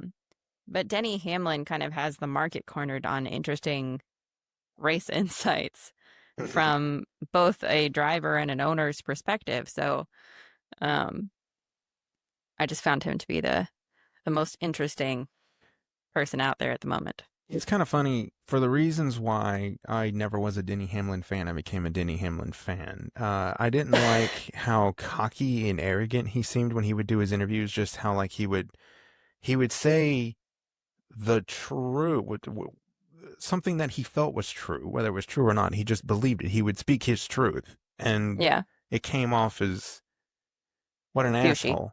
Yeah, Yeah. but when he started doing his podcast and I started listening to him and just learning more of who he was as a person, and that's just who he is. He just, if he has a thought in his head and he thinks that, he's just going to say it. Yeah. There's a respect, I think, that comes with that. And he is very knowledgeable, and he explains, even for someone like me who's been watching the sport pretty much my entire life, my entire life. There's things that he explains that I'm like, oh, that's really interesting. That's really cool. Like I never thought about racing from that perspective before. And because Yeah. he's done so much, he's won races. He is a race car driver, and he also is a team owner now. So he can come at it from like, here's an ownership side of it, a business side of it, and here's the racing side of it. So yeah, his podcast is truly fascinating. And that's another thing I think Kyle Busch, my whole point with that is that's another thing I think Kyle Busch needs to take with this is that like he's just saying what he thinks to be true. And he wasn't saying that Kyle Busch is a terrible race car driver. We all know Kyle Busch is not a terrible race car driver, Yeah. but something at that team is off, and Kyle Busch is clearly off. And how do we Yeah. get Kyle Busch to victory lane so Rowdy Nation can finally celebrate with a win? Let's, The DBC listeners know what we're talking about. exactly. DBC listeners will know what that means. But But no, Kyle Busch still did pretty bad today. He did have a chance to wreck Denny Hamlin as Denny lapped him. We didn't see really any of that. I don't even think he put up that much of a fight, to be honest. We saw just other let him people go. put up way more of a fight during the race. Yeah, Kyle Busch finished 35th today out of 37. Who were the last two? Shane Van Gisbergen finished 36, and Cody Ware finished 37th after spinning out with 2 laps to go. Where did Zilich finish, out of curiosity? Connor Zilich did rebound because he was running when the start of the race. He was literally dead last. I know. I was like, look at Connor Zilich. He's running dead last. He ended up 29th. He finished ahead of Joey Logano. I tell you, Joey Logano, that's another guy that's having what a rough season he's having. rough year. Yeah. What is going on? Penske as a whole, though, like Maybe that hair was all the luck he had. Now it's gone. It's gone. It's not coming back. The luck is gone with it. Yeah. The funniest, this is a side note, but the funniest thing I ever saw at a race, I was going into the stands and there was a guy that was walking in beside me and he had this sign with him. and he had it on a stick, and he was holding it up, and he had a toupee stuck to it, and it said Joey Logano's hairpiece. It was the funniest thing I'd ever seen going into a race. All right, I know we're But ragging on Joey Logano, but Joey also has given us one of our favorite quotes of all time from racing during the yes, All-Star race last year, where they interviewed him afterwards and they said, you know, that was amazing. Like, how'd you feel or something? Like, we had so much fun. He was like, well, I'm glad you had fun, but I'm pissed off. that So, was amazing. They were like, "What'd you think of that race? That race was so much fun to watch." And he was like, "Well, I'm glad you had fun because I'm pissed off." which is still my favorite It is a thing to really funny say quote. anytime. We use that quite a bit. Yeah, Joey Logano, and I think Penske as a whole. I mean, because Ryan Blaney's been the only one at Penske that's been kind of carrying the Winning. flag, uh, which he typically is. But Yeah. except for today, he had a rough day. Penske had a rough day. The highest running Penske driver actually was Austin Cindric, who finished 12th. So Because Blaney got sent to the back because his pit crew fucked him yeah, Blaney's pit crew. yet again. Yet again, Blaney's pit crew. He's got the worst pit crew in NASCAR. It's documented. Television talks about it. Hmm. They did get a new jackman, who I think is coming from Josh Berry's team, if I heard that correctly. Just anyway, new jackman, but he could not be there at the race today for personal reasons. So they had another jackman, and they still had trouble in the pits. He ran over AJ Allmendinger coming out of the pits, but they didn't really have much of a problem. But they definitely No. struggled on one of the stops, and yeah, They just had kind of no, they up had there. another stop. I think you were out of the room. They had another stop where they needed something fixed and they had too many men over the wall, That's what it was. They according got to a penalty. NASCAR. Yeah. Damn, damn. So yeah, Yeah. Penske as a whole has been PSA struggling. to Roger Penske, please, for the love of God, just give him Joey Logano's pit crew. Yeah, I know they're really good. They're really good. They just don't have speed. No. Yeah, I don't know what's going on with Joey Logano, but and neither does Joey, I'm sure. But um, there's something is amiss because Something is. they have been running pretty poorly. But I tell you what, I tell you who's not running poorly, and that is pretty much every Toyota team. Yeah. Toyota, I think is sick of losing championships and not making the Final Four. And even though this year we won't have a Final Four, I don't think it's going to matter because I think Tyler Reddick's trying to win the championship before the playoffs even begin. Which it Um, seems like he's going to have a good shot at if I Michael know. Jordan keeps coming out to the races. He seems Yeah, to be the lucky charm. if I was 23-11, I don't. If I was Michael Jordan, I don't think I would go to every NASCAR race from now on because every time he goes to the track, they've won. They've won 5 races now with Tyler Reddick. 23-11 has. They've got the most wins. Um, I think they said that consistently. was a record, right? Like the Yeah, it's a most record races ever won in the first 10 races or something like that. since 1987. And I was trying to think of who that was, but I could not think of who that was that won all those races in 1987. That was 1 year before I was born. That might be something fun to look up, to see who that was. But I don't know who that was they were talking about. I was thinking in '87 who that could have been. That could have been um, Bill Elliott. It could have been Dale Earnhardt. It could be Darrell Looks like it Waltrip. was Dale Earnhardt. Okay, He I was about won to say 6 of the first 8 races, including 4 consecutive victories at Rockingham, Richmond, Darlington, and North Wilkesboro. those are some Dale Earnhardt tracks right there. Yeah. Hmm. But yeah, like I was trying to think of who that was, and a couple of names were running through my mind. Dale Earnhardt was one of them that was running through my. Because I was trying to think of '87, who was hot in '87. Yeah. Um, but yeah, it's incredible. I mean, because these races are so hard to win because of how competitive the field is now, and so the fact that 2311 has been able to come out. Tyler Reddick himself has been able to come out and win races.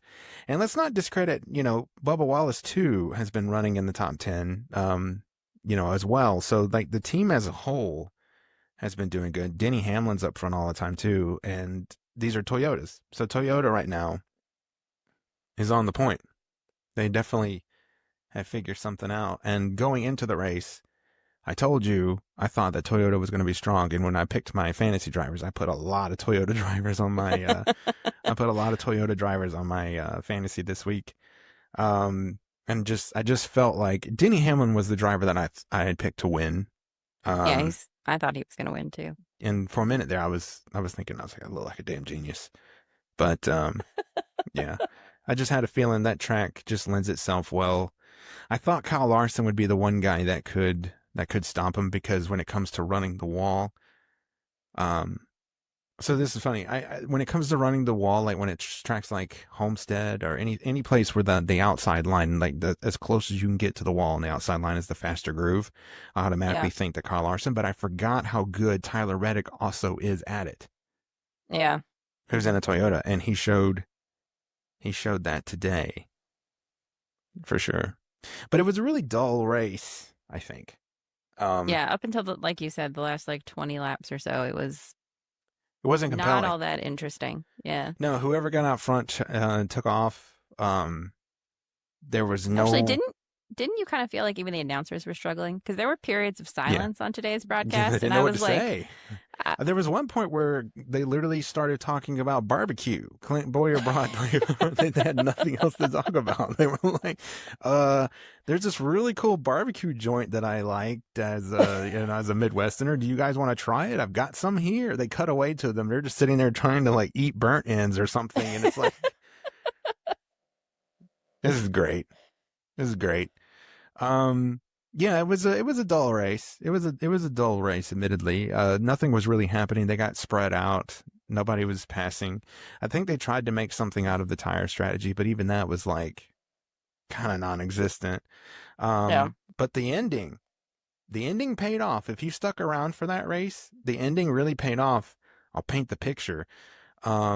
So, Tyler Reddick, short pits, what a brilliant strategy that was. And he's able to leapfrog Denny Hamlin, Kyle Larson, Christopher Bell, um, and get the lead.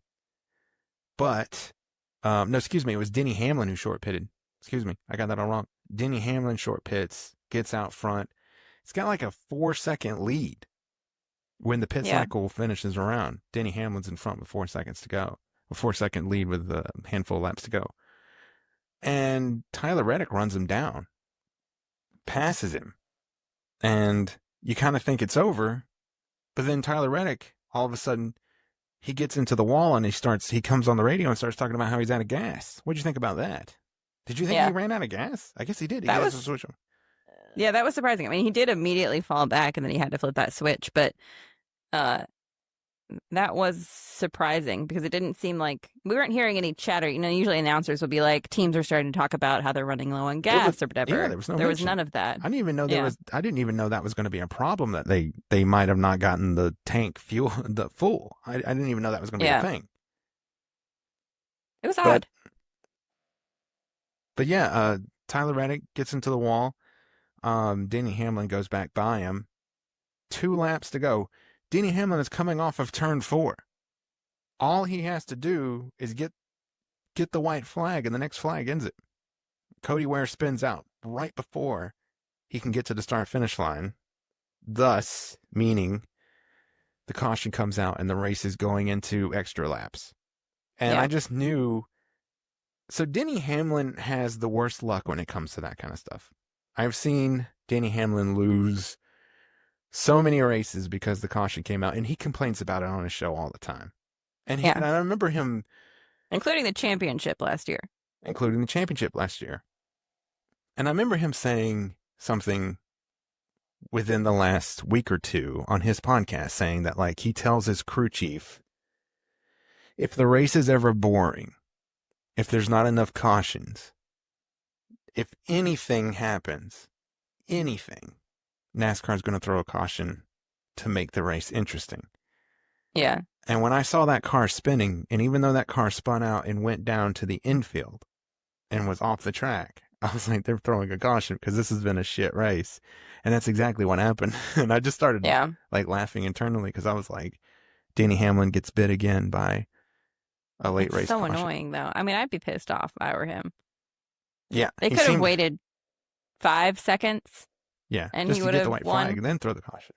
Yeah, But anyway, they all have to pit. Um, the first 10 cars all take 2 tires. Chase Briscoe is the first person who takes four tires. Um, and we're going to see just how good that ends up being. The restart was crazy. Denny Hamlin gets going. Kyle Larson drops below him. They're four wide going into the first turn. But it was Christopher Bell, wasn't it, who had the best run on the outside and kind of got to the front? Wasn't it him or was it Kyle Larson? He started to, but then he got into Reddick, I And think. he hit the wall. And then also got into Denny. That's right. He came down the track and nearly took out the 11. And it looked like Larson was actually going to get ahead and win the race, but Reddick Right. recovered.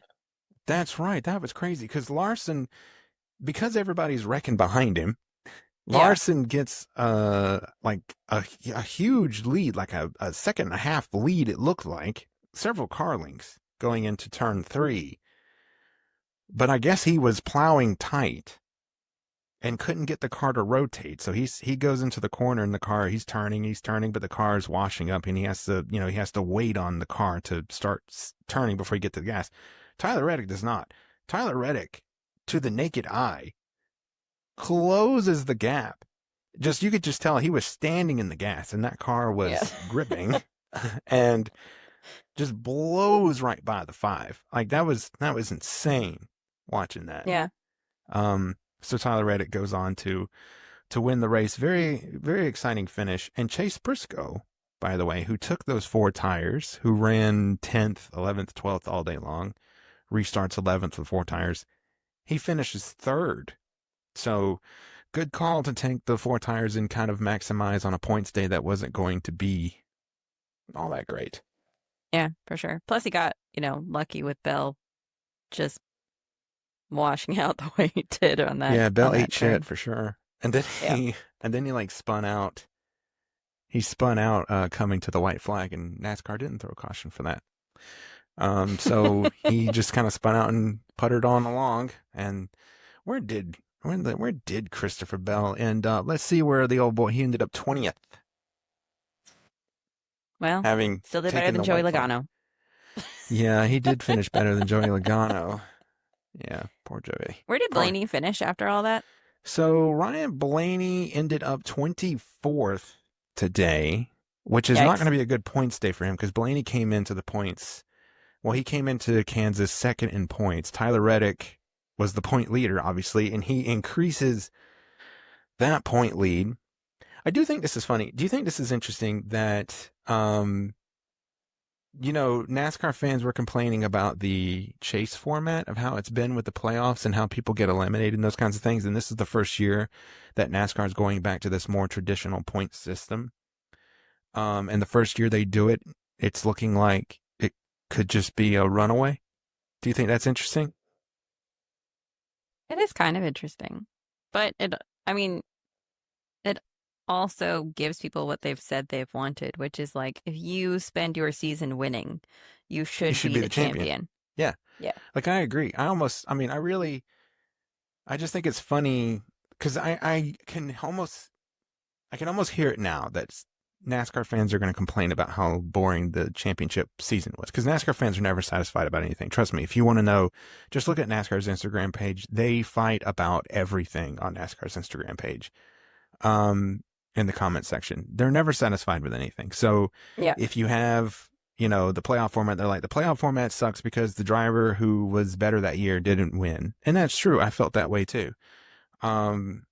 And now they're like, okay, we're going to go back to the one where the points matter, and they're going to run away with it. Because in 2003, NASCAR fans complained that Matt Kenseth won the championship that year, having only won one race, but he was very consistent. Now Tyler Reddick is clearly the better driver. He's won 5 races out of the 10, and we Yeah. still have a long ways to go in the season. But I just think I can hear NASCAR fans now almost complaining that it wasn't close enough. It wasn't awesome. I don't know. Wasn't as exciting as they wanted it to be. Wasn't as exciting. I can almost hear them saying that. But I hope they don't because I really do like the point system the way it currently is. I do like what the changes they've made. Well, speaking of points, you're still behind me in our fantasy league.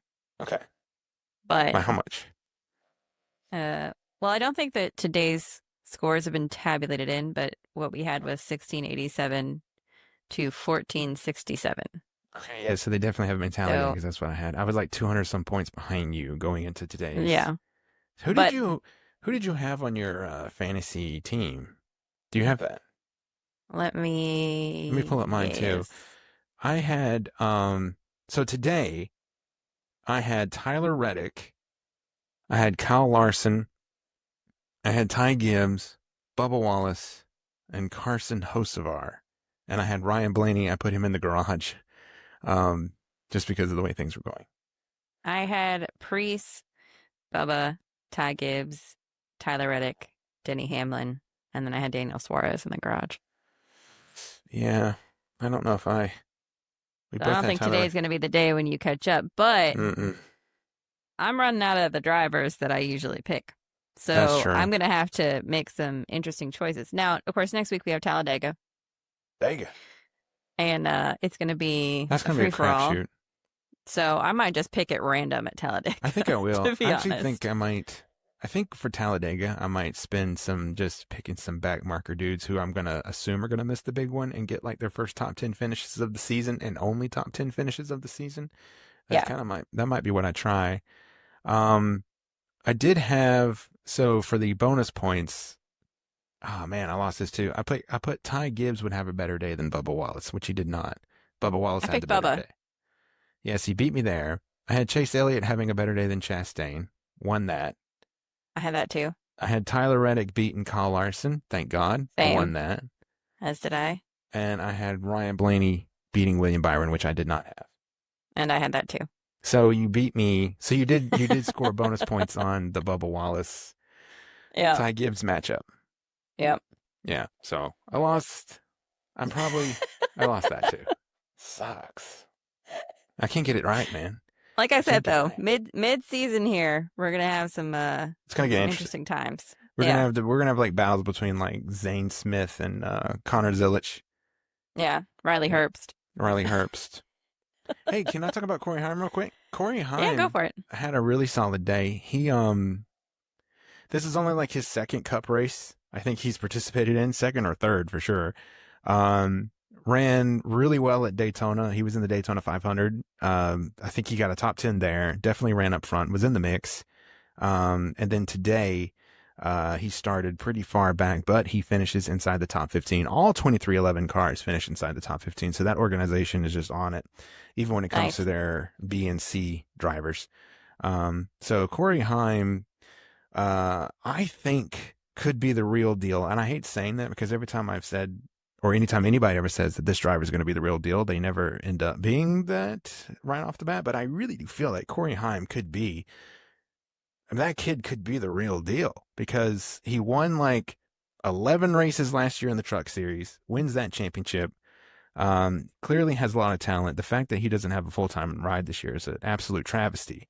It's crazy. Um, you know, I was keeping an eye on how he would perform against Riley Herbst. And Riley Herbst finished 13th or something like that. So they're equal because I was telling you earlier that if I was 2311, I might punt Riley Herbst and put Corey Heim in that car. But Riley Yeah, Herbst is doing just about as good as Corey Heim did. But yeah, I'm but I'm he really does impressed with have Corey a Heim. ride every week. So Mm, what could Corey Haim do if he had a ride every week? I know. Be I think he's interesting. good. Yeah. Remember that name, kids. Corey Heim. Corey Heim. All right. Well, anything else you want to bring up before we call it? No, we got Dega. Dega should be fun and wild. I'm thinking the Fords. This is the chance that they need because the Fords are always really really good at these type of tracks, and Ford has not performed in the last couple of weeks. So they really need probably something like this. But who knows what's going to happen at Dega? Cletus, I think, is going to be back running the ARCA series. He ran an ARCA this week at Kansas, was running in the top 10 when his engine blew. But it sounds like he was doing really well until that happened, and that's not his fault. Finching, let's go. So, but yeah, Dega should be fun. We might have to That's all take I got. bets on who causes the big one. Oh yeah, who causes the big one? I don't know. All right. Well, if you have ideas about who's going to cause the big one at Talladega or any thoughts on Candace, as always, John feel Hunter free. Nemechek. Causes the big one. Interesting. All right. I'm still going to go with TJ Majors. PJ Majors is a good pick. Yep. Keselowski Mm-hmm. accidentally Keselowski. causes the big one due to TJ. That's Keselowski always has, my pick. yeah, Keselowski has caused his fair share of incidents at Daytona and Talladega. Yep, he certainly is. All right. Well, I think that's it for us.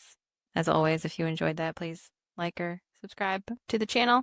And new episodes will drop at 6 a.m. on YouTube, YouTube Music, and Spotify. Until next time. Take it easy.